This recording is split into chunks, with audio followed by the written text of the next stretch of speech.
Продолжуваме темата со Лилјана Јоновски, Рурална коалиција. Добро утро. Добро утро, благодарам на поканата. Како вовед во разговорот, ако зборувавме претходно додека ги гледавме вашите колешки и велите ова се мои колешки, со какви предизвици секојдневно се соочуваат, а последен пат се видовме пред една година, и веднаш ми иде да ве прашам, за оваа една година отидовме ли малку напред? Па, напреднавме ли? Искрено, мислам дека да, се движиме во вистинската насока. Предизвиците, како што можевме да видиме нели од предлогот, се многу со кои што се соочуваат жените во руралните средини. Меѓутоа, морам да кажам дека благодарение на граѓанските организации, на самите жени, би споменала секако дека тука е слухот и на институциите, некако мислам дека барем во оваа тема, кога станува збор за жените, за женското предприемништво во руралните средини, мислам дека некако веќе сите сме обединети во напорите да ја унапредиме состојбата со која што се соочува жената од руралните средини. За година, две не може да се направат некои многу големи промени, тоа се процеси, тоа се традиции, навики кои што се создавале години наназад и секако дека е потребно време да се променат. Меѓутоа, сепак се оди, морам да кажам, дека сепак се оди во нагорна линија, постојано се зголемуваат пристапот до информациите кои што доаѓа до селата, до руралните средини. Веќе сега има и напредување во делот и на економската состојба со која што се соочуваат жените. Сега, секако, дека има се уште доста простори за понатамошно напредување, меѓутоа, сметам дека предизвиците ќе ги решаваме или се решаваат исто така и во односно тековно од еден ден друг. Добро, ако спомнавме дека економијата и закрепнувањето е најважно за да може да има напредок, зборувавме дека недостасуваат економски мерки кои што се насочени конкретно кон руралната жена. Изминатиот период имаше на неколку пати повици. Аплицираат ли? Морам да кажам, да признам дека свеста се менува. Се е поголем бројот на жени кои што аплицираат. Од друга страна, исто така и самите мерки или финансиската поддршка кои што се креираат од страна на институциите постојано трпат промени. И тоа промени кои што доаѓаат заради потребите на самите жени од руралните средини.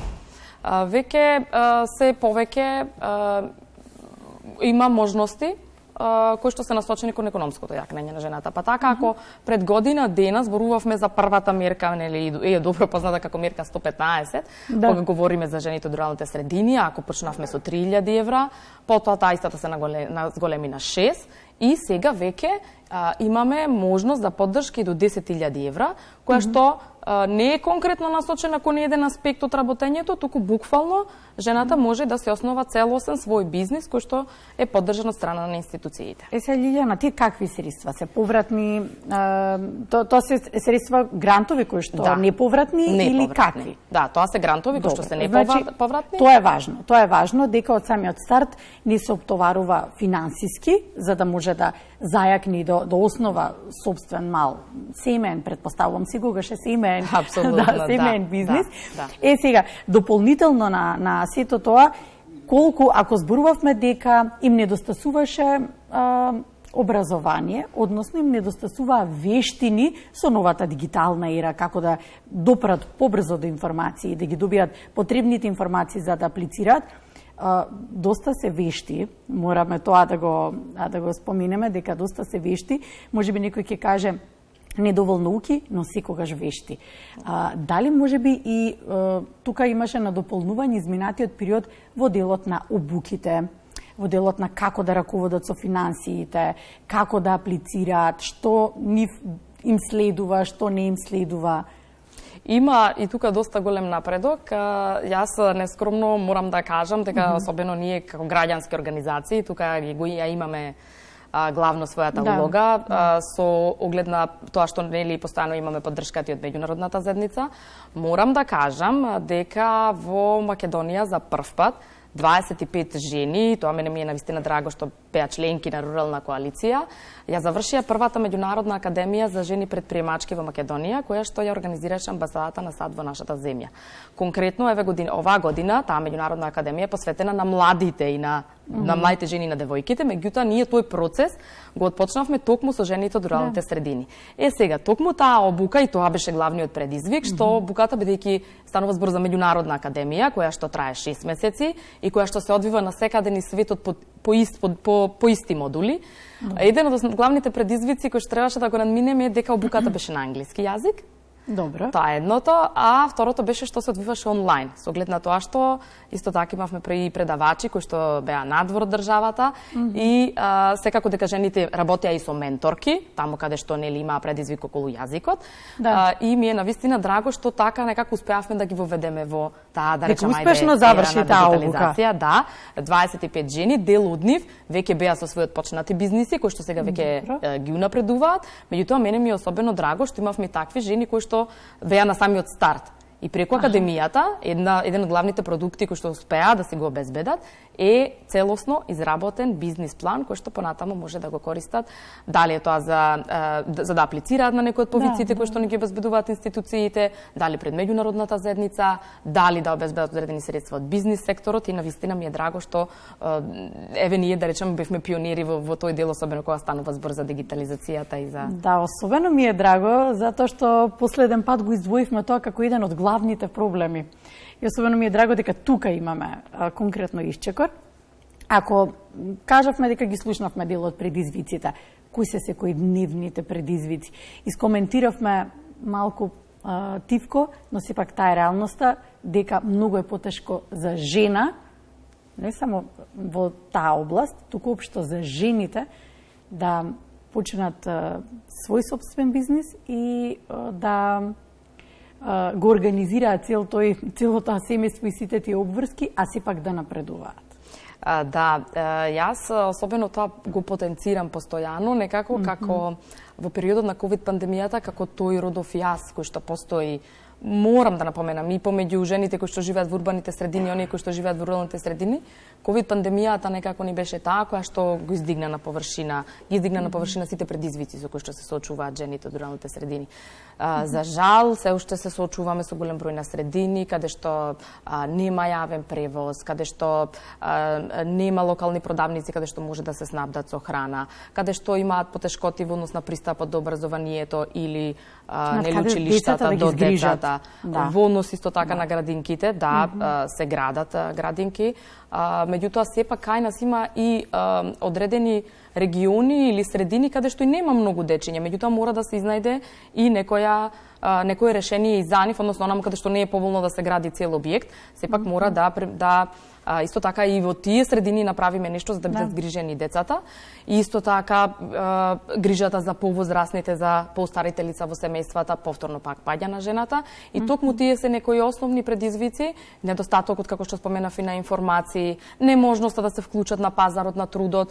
Ние постојано го напоменуваме и години наназад, не може многу да мрднеме од тој податок дека само 38% од жените ни се економски активни, односно таму каде што се евидентирани. Сето што е останато, значи негде веќе околу 60% ни се уште економски тие работат, меѓутоа тоа не е никаде евидентирано во системот на државата. И тоа е многу голем и многу главен предизвик. Да, и затоа да речам, бидејќи не стоат нигде во системот, не може нели ниту да користат од мерките, ниту па државата има јасен преглед колку од нив и кои се нивните потреби. И токму затоа постојано преку ваквите мерки, преку активности кои што се насочени кон нивно економско јакнење, сакаме да ги извлечеме од таа така наречена неформална економија, се со цел нели да може да бидат видливи и во системот на државата и на таков начин да нели и бидат фокусирани и мерките согласно нивните потреби. Ајде малку за реалната состојба на терен, со оглед на тоа дека денеска е светскиот ден на јаболкото, велат едно јаболко на ден да бидеш здрав како дрен. Си го имаме на наше поднебје, убавина се разбира, наша домашна. Сакам да зборуваме малку на терен со оглед на тоа дека земјоделието многу беше нападнато од климатските промени. Навистина делуваше, па и цените си го покажа истото. Како се снаоѓаат жените? Како е овој период? Кога едноставно ни е потребно нешто тука наше, од наше поднебје, а си имаме плодна почва, а од друга страна пак не може да се бориме со климатските промени. Како се снаоѓаат? Ние како рурална коалиција последниве 3 години особено работиме на темата климатски промени. И истата, морам да кажам дека беше поттикната да стане дел од она што ние го работиме, повторно од страна на жените. За жал, да, последниве години, поради ефектите од климатските промени, се намалува земјоделското производство. Се смета на година дека оди од 2% до 10% во зависност од регионот, затоа што кај нас не сите региони се подеднакво зафатени од влијанието на климатските промени. Да речам, поизразени се особено во југоистокот, каде што ни се рано градинарските производи, меѓутоа исто така и во овој дел на Ресен, Охрид, токму баш таму и каде што ни е сконцентрирано нели производството на јаболката. Конкретно за јаболка кога зборуваме, меѓутоа те спаѓа во тие региони и согласно последните истражувања исто така и североисточниот дел на државата ние најмногу под влијание на климатските промени, согласно последните истражувања кои што ги правеше Факултетот за земјоделски науки и храна. И тука повторно пак една од улогите која што во истражувањата повторно пак доаѓа улогата на жената, односно родот и климатските промени. Многу се поранливи жените кога станува збор за климатските промени, затоа што ако е потребна дополнителна количина на вода, дали е тоа за наводнување на културите или слично, често пати во сушите во одредени региони во летниот период и нема доволно вода, па истата се носи за жал се уште од бунари или од други селски чешми и слично. Повторно пак тука најмногу товарот го понесуваат жените. Или во делот на културите кога ги обработуваат, ние конкретно кога го одбележувавме денот на руралната жена 15 октомври оваа година, заедно со мрежата за рурален развој и останатите организации, фокусот повторно го ставивме на влијанието на климатските промени врз жените од руралните средини. Со тоа што самите жени спомена дека и често пати родот, односно нивната економска, да речам, сила, токму зависи од тоа колку нели ќе произведат и колку ќе продадат. Ефектите од климатските промени си го направија своето, многу беше помал родот, тоа важи и за оваа година, еве конкретно, например, исто така и во производството на лешници во Полошкиот регион, на вистина се забележува пат на производството во однос на претходните години и тоа самите жени таму го споменаа дека директно влијае на нив, на економската моќ, затоа што во текот на целата година нели се зафатени постојано на нивите во однос нели на производството, меѓутоа кога ќе треба да го соберат трудот, односно плодот е далеку помало од она што го очекувале. И тоа секако автоматски се одразува и нели врз приходите на целокупното семејно домаќинство. Што е потребно за да напредува жената? Руралната жена? Она што ќе издвоите клучно? Што треба? Што се покажа како досега добро? Ова што цело време го разговараме, мислам дека е клучот, односно како жената економски да биде независна.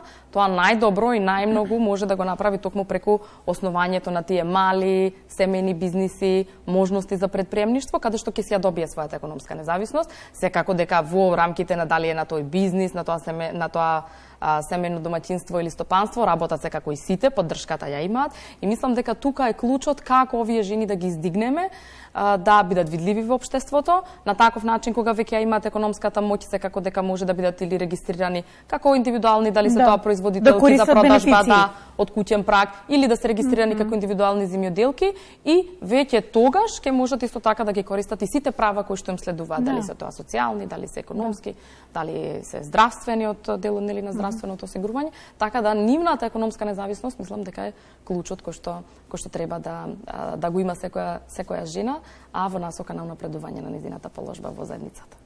Се надам дека ќе успеете. И навистина сте во една мисија во која што имате навистина голем напредок, може ќе речете од споро, но напредок е напредок.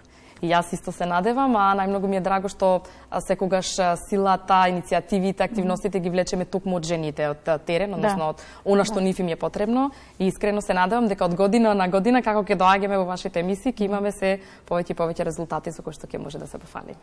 Лиљана, благодарам. И благодарам и на вас.